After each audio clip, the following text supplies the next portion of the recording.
দেশজুড়ে শীতের প্রভাব আরও বাড়তে পারে। দিনের তাপমাত্রা 1 থেকে 3 ডিগ্রি সেলসিয়াস কমতে পারে এবং আগামী 5 দিনের মধ্যে তাপমাত্রা আরও কমার আশঙ্কা রয়েছে বলে জানিয়েছে বাংলাদেশ আবহাওয়া অধিদপ্তর। শনিবার সহকারী আবহাওয়াবিদ আফরোজা সুলতানার দেয়া এক পূর্বাভাসে এ তথ্য জানানো হয়। আবহাওয়া অফিস জানায়, আগামী 24 ঘন্টায় অস্থায়ীভাবে আংশিক মেঘলা আকাশ সহ সারা দেশের আবহাওয়া শুষ্ক থাকতে পারে। মধ্যরাত থেকে সকাল পর্যন্ত দেশের কোথাও কোথাও মাঝারি থেকে ঘন কুয়াশা পড়তে পারে।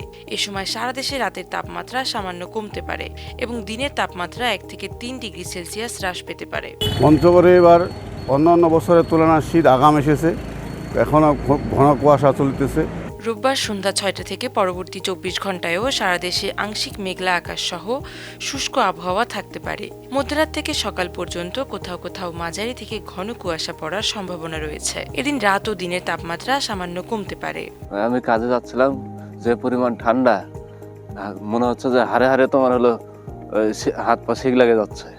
মোটামুটি তোমার হলো 15-20 দিন থেকে চলছে। কাজে যেতে অসুবিধা হলে যাওয়া তো লাগবেই। বর্তমান সকালবেলা খুব ঠান্ডা, কুয়াশা, এই হাঁটাহাঁটি করছি, ঠান্ডার ঠেলায় হাঁটা যায় না, ফের হাত পাওয়া হচ্ছে না, হাঁটতে অসুবিধা হচ্ছে, শারীরিক সমস্যা হচ্ছে, এই তো আর কি। সোমবার সন্ধ্যা 6টা থেকে পরবর্তী 24 ঘন্টায় দেশের আবহাওয়া আংশিক মেঘলা ও শুষ্ক থাকতে পারে। মধ্যরাত থেকে সকাল পর্যন্ত উত্তর ও পশ্চিমাঞ্চলের কোথাও কোথাও মাঝারি থেকে ঘন কুয়াশা এবং দেশের অন্যত্র হালকা কুয়াশা পড়তে পারে। এ সময় রাত ও দিনের তাপমাত্রা প্রায় অপরিবর্তিত থাকতে পারে। মঙ্গলবার সন্ধ্যা 6টা থেকে পরবর্তী 24 ঘন্টায়ও একই ধরনের আবহাওয়া থাকতে পারে।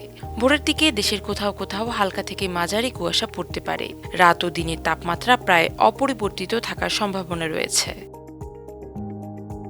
বুধবার সন্ধ্যা 6টা থেকে পরবর্তী 24 ঘন্টায় সারা দেশে আংশিক মেঘলা আকাশ সহ শুষ্ক আবহাওয়া বজায় থাকতে পারে। ভোরের দিকে কোথাও কোথাও হালকা থেকে মাঝারি কুয়াশা পড়তে পারে। এদিন সারা দেশে রাত ও দিনের তাপমাত্রা সামান্য কমতে পারে।